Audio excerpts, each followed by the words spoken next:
Welcome to the IIT podcast दोस्तों। तो आज गुरुजी से जानते हैं कि हम आप जो अन्न खाते हैं उसकी क्या महिमा है, उसका क्या असर हम पे आप पे पड़ता है, साइंटिफिक हो या आध्यात्मिक ढंग से। गुरुजी से एक छोटा सा कहानी के माध्यम से इस चीज़ को जानते हैं। तो गुरुजी आपको चरणों में मेरा कोटि कोटि प्रणाम। आशीर्वाद दीजिए और दर्शक लोग को भी आशीर्वाद दे दीजिए। जो अन्न का जीवन में बहुत बड़ा प्रभाव है। अन्न का जो हम खाते हैं उसका 21 दिन तक हमारे शरीर में उसका प्रभाव रहता है। जी हम्म, तो जिस तरह का अन्न खाते हैं, जिस तरह से उस अन्न का उपार्जन होता है, जी जिसके घर से आता है जी और जिस तरीके से हम उपार्जन करते हैं जी अपने घर में, जिस तरह से आर्थिक उपार्जन करके अन्न को लाते हैं और भोजन करते हैं, जी तो उस अन्न का प्रभाव होता है। एक कथा के माध्यम से ये चीज़ आया है कि एक पंडित जी थे और वो काफ़ी ज्ञानी थे। जी उनका एक पुत्र था और वो कहीं भ्रमण पर निकले थे, पिता पुत्र दोनों साथ में। तो रास्ते में उनको एक जगह प्यास लगा। जी पंडित जी को। हाँ, पंडित जी को प्यास लगा तो कुछ दूर पर एक कुआं उनको मिला, जी मगर उस कुएं पर बहुत भीड़ था। जी तो बोले कि पानी हम वहाँ से कैसे लेंगे, वहाँ जी तो जी बहुत भीड़ है। जी जी अब उनके पुत्र ने बोला कि हम लाते हैं पानी, हम दीजिए, हम लाते हैं पानी। जी और वो दूर से ही जब जाने लगा तो दूर से ही बोलने लगा कि हम डोम हैं, हम डोम हैं, हम डोम हैं। अच्छा। तो सभी ने अपना अपना बाल्टी लोटा सब निकाल लिया और वो गया और वो आराम से जो है अपना लोटे से अपना पानी निकाल लिया जी और तुरंत आ गया। तब उनके पिताजी पूछे कि तुम इतना जल्दी कैसे ले आया पानी, वहाँ तो बहुत भीड़ था। तो ये कोई बड़ा चीज़ थोड़े था, हम यहीं से दूर से ही कहते गए कि हम डोम है, डोम है। सब लोग अपना निकाल लिया, हम पानी भर के ले आए। हाँ, फिर वो बोले कि ये तो पानी उसका हो गया। तो बोले कि अब ये पानी तो पियेंगे नहीं। अब उस पर विचार करने लगे कि ऐसा क्यों हुआ।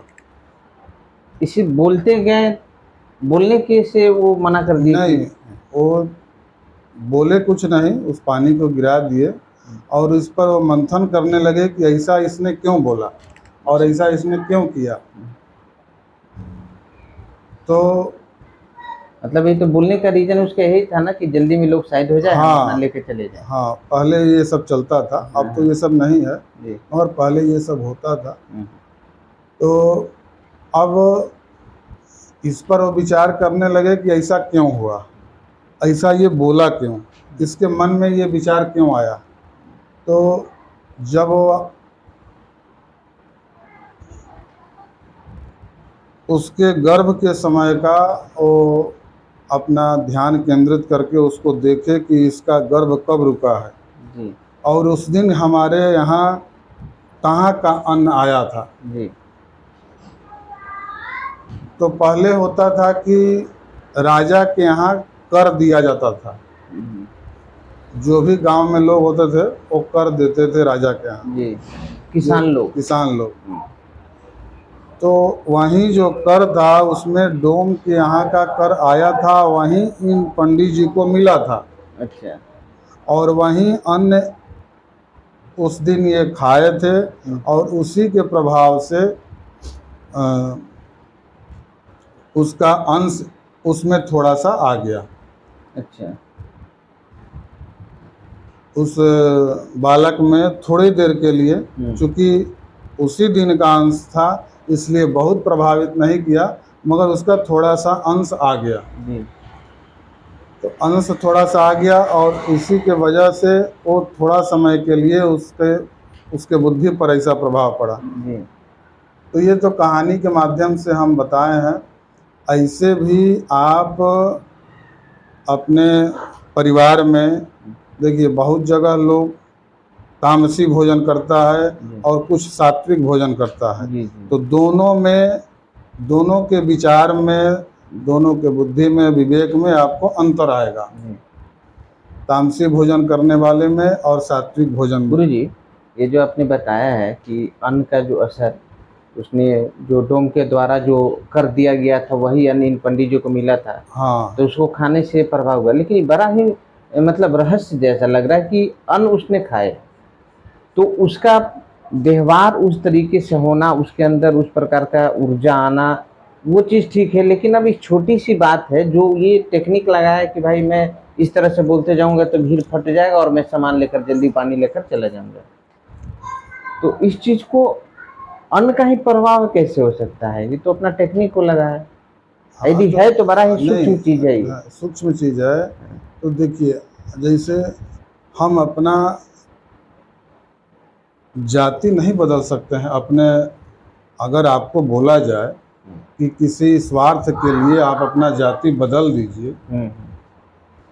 तो आप इससे सहमत होंगे कि हम अपने किसी स्वार्थ के लिए अपने जाति को बदल दें, या अपना जो हमारा जो पूर्व से जो जिस कुल में है उसको हम बदल दें? जो भी आपकी पहचान है उसको तो आप बदल नहीं सकते नहीं हैं। कर सकते हैं। तो अब वो पहचान जो बदल दिया थोड़े समय के लिए, उसमें अन्न का प्रभाव होता है। जैसे आप देखिए, थोड़ा समय के लिए ही किसी संत को भी, किसी संत के साथ भी उसके सर पर भी काम, क्रोध, ये सब सवार हो जाता है। तो इसमें अन्न का प्रभाव होता है। अन्न का प्रभाव, संत जो भजनानंदी संत हैं, जो भक्ति मार्ग में हैं, वो अन्न पर विशेष महत्व रखते हैं और वो बिल्कुल शुद्ध सात्विक अन्न का ही ग्रहण करते हैं। तो इसलिए अन्न का एक नॉर्मल कहावत है कि जैसा खाइएगा अन्न वैसा रहेगा मन, है। तो अभी ये पूर्व में ऐसा एक कथा आया था कि इस तरह से ऐसा हुआ। आज के समय में ये सब नहीं है, ये सब चीज़ कोई मानता नहीं है, इस पर कोई विशेष किसी का ध्यान नहीं है और ये सब चीज़ बदल भी रहा है। मगर अपना पहचान को बदल देना अपने स्वार्थ के लिए, तो इसमें कहीं ना कहीं थोड़ा सा अन्न का प्रभाव होता है। बिल्कुल बिल्कुल। और इसका पूर्ण प्रभाव आपके ऊपर पड़ेगा जब वो 21 दिन उस अन्न का पूरा हो जाएगा। 21 दिन पर वो उसका रूप बदल जाएगा, वो ब्लड रूप में आ जाएगा। अच्छा। तो उसका रूप जो है बदल जाएगा, तो उस अन्न का विशेष प्रभाव होगा जब तक वो खून आपके बॉडी में सर्कुलेट कर रहा है। हाँ, वो तो वो रहेगा। अब किसी आप अधर्मी के यहाँ जाते हैं, उसका अनुष्ठान कराते हैं, उसका पूजा कराते हैं, जो अर्थ कमाता है किसी का लूट करके लाया है, किसी को दुखी करके लाया है, किसी की हत्या करके लाया है, और वो अपने लिए भगवान से प्रार्थना आपसे करवाता है, पूजा करवाता है, तो उससे जो हम लेंगे उसका दोष हमको लगेगा।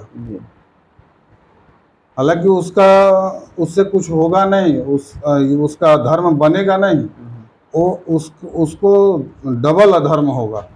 एक तो अगर कोई सात्विक व्यक्ति है, मतलब कि धर्म से चल रहा है, और उससे आप पूजा करा रहे हैं, और आपका जो धन है वो बिल्कुल आप अधर्म तरीके से लाए हैं और वो उनको दे रहे हैं, तो इससे आपका धर्म बढ़ेगा नहीं, आपका दो जगह नुकसान होगा। एक नुकसान होगा कि आप उस धार्मिक व्यक्ति का नुकसान कर रहे हैं, एक वो दंड लगेगा, और एक तो आपको पहले से जो लगा हुआ है वो लगेगा। अन्न का बहुत बड़ा प्रभाव होता है, अन्न का कई जगह पर प्रभाव है, अन्न का प्रभाव है और जल का भी प्रभाव है। ऐसे देखिए, इसको हम एक और चीज़ में जोड़ते हैं। अगर तंत्र विद्या में आते हैं तो अगर किसी घर में नकारात्मक ऊर्जा का वास होता है तो उसके घर में आप अगर जाते हैं तो वहाँ का जल अशुद्ध हो जाता है, वहाँ का अन्न भी अशुद्ध हो जाता है। अगर आप सात्विक हैं और वहाँ का जल पीते हैं तो आपको उसका नुकसान होगा। जैसे खूब सुंदर कोई पुष्प है या कोई फल है तो उस पर ज़्यादा प्रभावित होता है मक्खी, कोई भी चीज़ उस पर ज़्यादा प्रभावित होता है। उसी तरह से इसमें है कि अगर हमारे अंदर सात्विकता ज़्यादा है तो अगर वहाँ जाएंगे तो वो नकारात्मक ऊर्जा ज़्यादा प्रभावित होगा। अगर उसको हम ग्रहण करते हैं वहाँ का जल या अन्न, तो ये तंत्र विद्या के हिसाब से हम बता रहे हैं। अन्न का बहुत जीवन में प्रभाव है, इसलिए अन्न और जल हर जगह ग्रहण नहीं करना चाहिए। बहुत सोच समझ के, और जो सात्विक से रहते हैं, अपने आप को बचा कर रखते हैं या वैष्णव हैं, उनको हर जगह अन्न जल का ग्रहण नहीं करना चाहिए। एक बार किसी के यहाँ मांसाहारी भोजन बन जाता है तो उसके यहाँ कितना भी शुद्ध भोजन बनेगा वो सही नहीं होगा। तो उसके यहाँ अगर हम खाते हैं जा कर के और हम वैष्णव हैं तो हमको दोष लगेगा और खिलाने वाले को भी दोष लगेगा।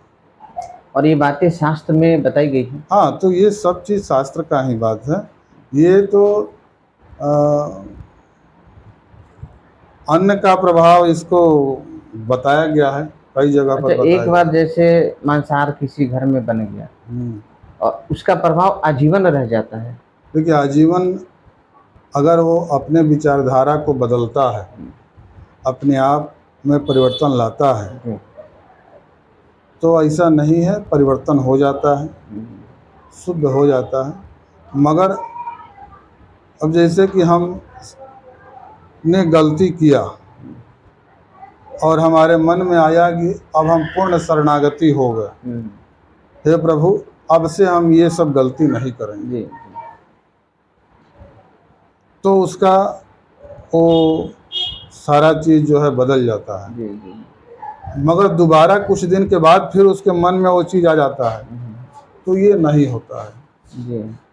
अब जैसे बार बार उस गलती करना और बार बार क्षमा मांगना, तो वो क्षमा नहीं मिलेगा। बिल्कुल। हाँ, एक बार अगर हमसे गलती हुआ है, एक बार मन में भाव आया, हम शरणागति हो गए, तो भगवान उसको माफ़ करते हैं और उसका रास्ता बदल देते हैं। हाँ, मगर बार बार उसी के तरफ जाना और बार बार क्षमा मांगना, तो ये सही नहीं है। और इसका कोई मतलब इसका कोई ये नहीं है कि हम बार बार क्षमा मांग लें और बार बार गलती करें। तो अन्न का प्रभाव दोस्तों हमने सुना। इस वीडियो को जितना हो सके आप लोग सब्सक्राइब कीजिए, शेयर कीजिए, लाइक कीजिए। शेयर करना बिल्कुल नहीं भूलिए, क्योंकि अच्छी बातें जो सनातन धर्म में बताई जा रही है, इसको आज के समय में हर लोगों के पास पहुंचना बहुत ही आवश्यक हो गया है। इसको सीरियस लीजिए, जागरूकता फैलाइए। बहुत बहुत धन्यवाद।